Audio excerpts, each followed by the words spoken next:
5월 30일 일요일 저녁 9시 40분 지나고 있습니다. 오늘 일요일 오후에는 사무실에 나와가지고 계속 책 보고 마지막에는 땀 한뻑 빼는 운동 한번 하고 그리고 화단 가꾸기 좀 하고 대청소하고 씻고 나니까 기분이 아주 말끔하고 상쾌하고 좋네요. 아까 제가 운동하면서 문득 이런 생각이 들었어요. 참 주제넘는, 기가 차게도 주제넘는 말씀이지만 대한민국이 한 번 더 점프하는 성장 가도를 달릴 수 있는 그런 방법은 무엇일까? 참 내 코가 석자 아니라 30자인데 주제넘게 그런 생각을 해봤습니다. 최재형 감사원장을 고발을 해서 검찰 수사가 이제 착수된다 그래요. 고발한 단체가 녹색당, 그리고 뭐 녹색당은 뭐 진보당, 정의당, 더불어민주당까지 저는 다 이제 초록동색이라고 생각해요. 1, 2, 3중대, 수색중대, 보급중대, 화기중대 이렇게 해서 하나의 편제를 갖춘 범좌익이라고 저는 생각을 합니다만은 그 녹색당과 함께 고발했다는 단체가 바로 환경운동연합이라고 하는 단체고 경주의 조직입니다. 환경운동연합 경주지부 뭐 이렇게 되어 있겠죠. 이제 그 경주 사람들이 고발한 거예요. 우리가 지금 동서로 나누어 놓고 야 저쪽은 어떻다 뭐 이쪽은 어떻다 이렇게 하지만은 사실은 대한민국의 폭동에 대한민국뿐만 아니라 거슬러 올라가서 폭동의 원산지이기도 합니다. 여기가 본산입니다. 본산. 좀 거슬러 올라가면은 이제 신라가 무너지고 고려가 되잖아요. 통일신라 무너지고. 그래서 여기에 이의민을 비롯해서 위시에서 세력화되어 가지고 반정부 폭동을 수차례 일으킨 지역이 바로 이곳 경주입니다. 우리가 강점기라는 말을 쓰죠. 일제 강점기. 강제 점령했다는 거죠. 인류의 역사에서 한 나라가 또는 한 부족이 다른 부족을 또는 다른 나라를 복속을 시킬 때 강제로 안 하고 어떻게 하죠? 다 강제 아닙니까? 운 좋게 풀려날 때 그 시기까지를 우리가 강점기라고 할 수 있을지 모르겠습니다. 우리 일제시대에 대해서만큼은 북한에서 쓰는 용어가 바로 일제강점기라는 용어예요. 뭐 예를 들어서 백제를 복속시켰던 신라에 대해서 그러면 일본에서까지 지원이 나와가지고 백제 부흥운동을 일으켰잖아요. 3년 동안. 그래서 백제가 만약 부활했다고 한다면 3년 동안의 그 역사는 신라 강점기가 되고 그 시간 동안에 직간접적으로 신라에 어쨌든 부역을 했는 사람들에게 대해서는 친신라파라고 하면서 피바람이 불었겠죠.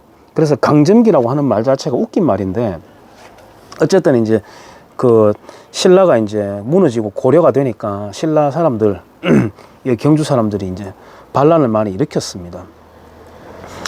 그리고 좀 세월이 내려와 가지고 동학난이 터질 때 전라북도 그 고부 군수 조병갑의 횡포, 조병갑의 횡포라기보다는 조선 체제에 대한 반발이었죠.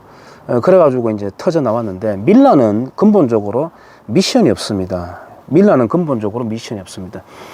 지금 뭐 경주에서도 그렇고 뭐 그런 철학을 이야기하기도 하는데 밀라는 미션이 없습니다. 그냥 이제 울분의 폭발 그 이상도 이하도 아닌 지나지 않는 그런 이제 에너지라고 할 수 있는데 어쨌든 그 시점을 저음해가지고 이곳 경주에도 경주 안강이 있고요. 그 다음에 포항이 있고 그 사이에 기계라고 하는 지역이 있습니다. 그 일대에서 이제 활빈당이라고 하는 폭동 단체가 폭도들이 이제 들고 또 일어나기도 했습니다. 그들 역시도 이제 조선 체제에 대한 불만이었긴 하지만 그 체제로서 볼 때는 폭동인 거는 맞는 거죠. 예를 들어 우리 광주 5.18에 대해서 어떻게 봅니까? 폭동이라고 봅니까? 민주화라고 봅니까? 제가 어떤 독재 시대를 옹호할 생각은 전혀 없습니다. 어쨌든 그 시대에 대해서는 반헌법적인 폭동적인 요소가 되는 거죠. 근데 광주 5.18이 성공해버리고 각 지역에서 이제 밀란이 터지고 김대중 씨가 내각을 선포하려고 했잖아요. 과도 정부를. 그렇게 선포가 되었고 남베트남 공산화되는 식으로 해서 이게 이 대한민국 체제가 무너졌더라면 그거는 이제 폭도가 아니고 새로운 이제 혁명 운동이 되는 것이죠. 원리로 볼 때는 그렇다는 겁니다. 광주 5.18에 대해서 시시비비 가리기 전에. 어쨌든 경주 지역이 역사적으로 전통적으로 이제 폭동의 도시입니다. 뭐 대구, 구미, 밀양, 진주 할 것 없이 쫙 이쪽 지역이 그렇습니다. 그러니까 지금도 한번 보세요. 경주에서 결의 하나라고 하는 단체를 경주시청에서 공식적으로 후원을 하기도 했습니다. 아직까지 그 관련된 단체가 있을 겁니다. 이번 정부 출범하면서 생긴 기구예요.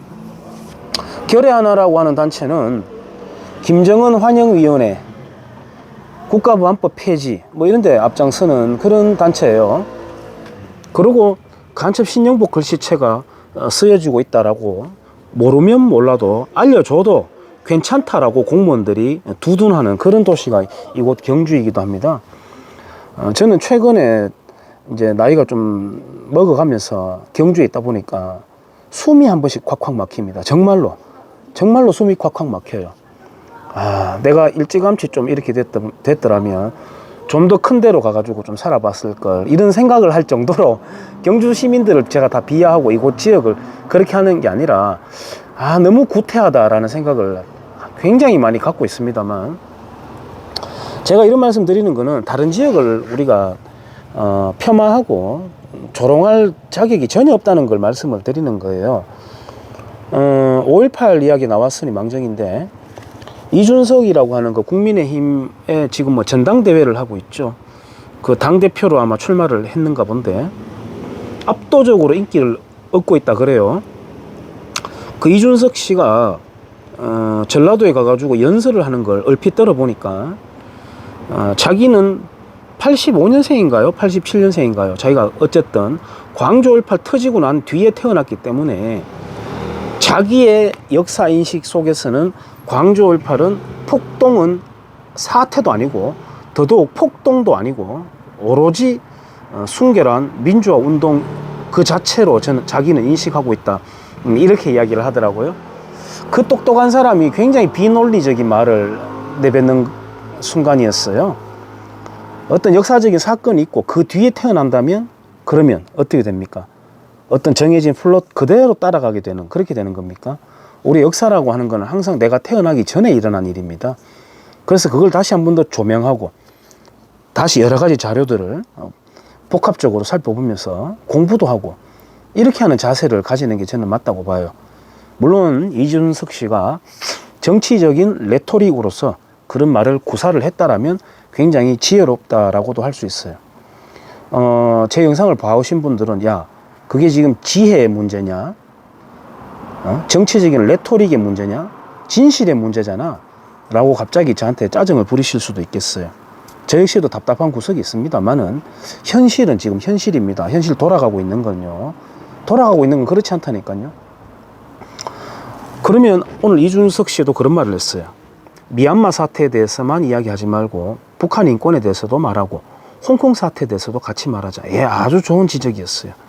우리가 광주 시민들 그때 피해를 입었죠. 유공자 명단을 안 밝힌다면서요. 좋습니다. 피해자라고 하든 유공자라고 하든 어쨌든 그때 당시에 희생들이 있었습니다. 여러 가지 미심쩍은 구석은 사실 있는 건 맞지만 일단 유보해두고, 다만 그걸 다시 역사적으로 분석하고 연구하는 사람들을 탄압하지는 맙시다. 5.18에 대해서 엉뚱한 소리 한번 처벌한다라고 하는 법만큼은 민주화 운동의 성지답게 전라도 광주 시민들이 막아주세요. 그리고 북한 인권에 대해서 좀 이야기해 주세요. 왜 근데 당신들은 유독 북한 노동당이든 중국 공산당이든 왜 공산주의자들 앞에서는 그렇게 입을 철저하게 침묵하는 겁니까? 라고 이제 접근을 하게 되면은 그 사람들을 조금 더 깨우거나 압박할 수 있을 거라고 저는 생각을 합니다. 물론 그게 아까 제가 자꾸 정치적인 레토릭이라고 한다고 했는데요. 일단 미래로 달려가야 되지 않겠습니까?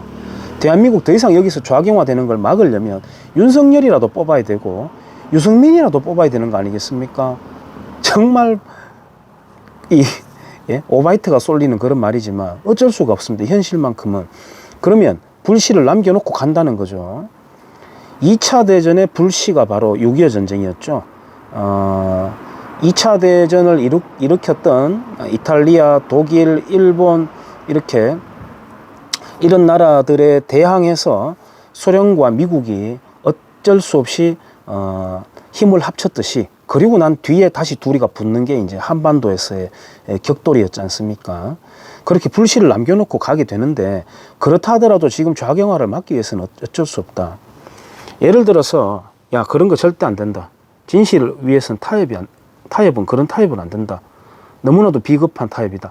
그러면은 방법이 있습니다. 제가 생각하기에 중국 공산당이 붕괴되는 겁니다. 중국 공산당이. 그 다음에 북한 노동당이 붕괴되는 겁니다. 북한 노동당이 붕괴되는 겁니다. 그러면은 근현대사에 얽혀있는 이야기들, 미심쩍은 구석들, 물론 6.25 전쟁까지는 이미 소련이 붕괴되면서 모든 자료가 다 드러났기 때문에 그거는 뭐 논란의 여지가 없습니다만, 우리 한반도에서 벌어졌던 사건들, 국내외 쪽으로 복합적으로 우리가 봤을 때 정말 이 사건들은 이렇게 맥락이 있구나, 미심쩍은 구석이 있구나 라고 하는 사건들이 저는 눈이 녹아가지고 바닥에 실체가 드러나듯이 진실이 터져나오고 한국 사회에 일대 쇼크가 벌어질 거라고 생각합니다만, 그런 불씨를 남겨놓고서라도 지금 현실은 현실대로 그런 방향도 전혀 전략적으로 비난만 해서는 될 일이 아니다, 이런 생각을 한번 해봤어요. 유튜브라는 게 너무 웃겨요. 웃기지 않습니까? 저 같은 존재가 뭐 그런 전망까지도 한번 해보고, 유튜브 하면서 제가 항상 생각하는 게, 될 수 있으면은 오버하지 않아야 된다. 오버하지 않아야 된다. 뭐 오버하려고 해도 아는 게 있어야 오버를 하죠.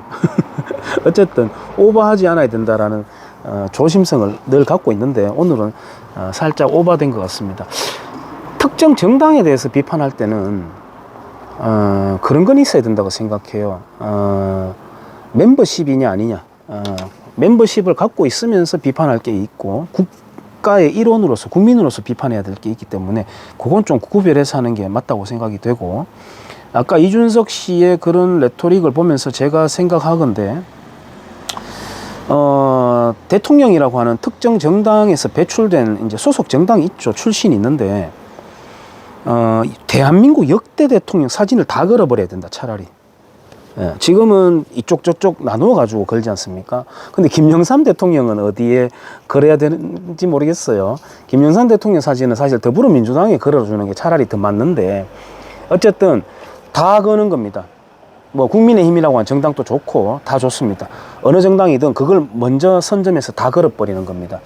다 걸어버려야 상대 당에 대해서, 야, 너는 편가르기 해가지고 지역 어떤 편가르기 해가지고 그걸 볼모로 정치하는 정당이냐 라고 이제 수세로 몰 수 있는 그런 수단이 되기도 하고, 또 아까 말씀드렸듯이 대한민국 미래로 가기 위해서 통합적인 에너지를 만들기 위해서라도 그렇게 대한민국 역대 대통령 사진을 아예 당사에 전부 걸어버리는 정당이 먼저 그렇게 해버리는 게 나와야 된다라는 생각을 제가 한번 해봅니다.